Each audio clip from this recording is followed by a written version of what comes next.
i35equipment.com and COWC Auto Sales with a 2017 Felling equipment trailer.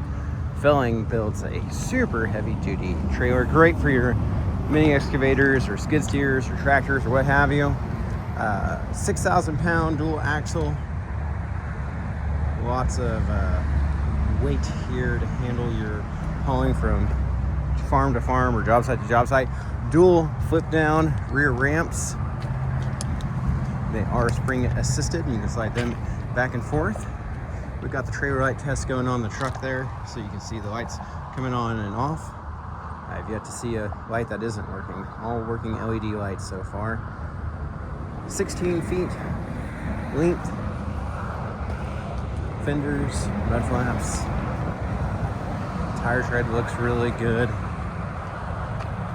Jack 2-inch ball with safety brakes. 8 lug wheels.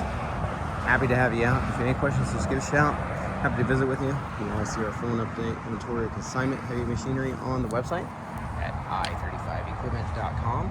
And our specialty here is consignment sales. So if you or somebody you know has idle heavy equipment sitting around being underutilized, we can help you get sold with our consignment sales service. We do folks all over the country looking for good, ready to work machinery. So you can get that, help you get that machinery sold. Learn all about it on the website or give us a call. We're happy to visit with you. If you'd like to come out and check out this trailer or anything else on our inventory, just call, text, email, or fill out the form. We're happy to have you out. We just want to make sure we're here and have the gate unlocked for you. We work really hard to keep that website up to date. So if it's on there, it should still be for sale. And usually the same day it goes off the website if it has sold. Again, appreciate you taking time to watch. See all the photos and specs and everything else on the website at i35equipment.com. Thanks for watching. Hope you have a wonderful day.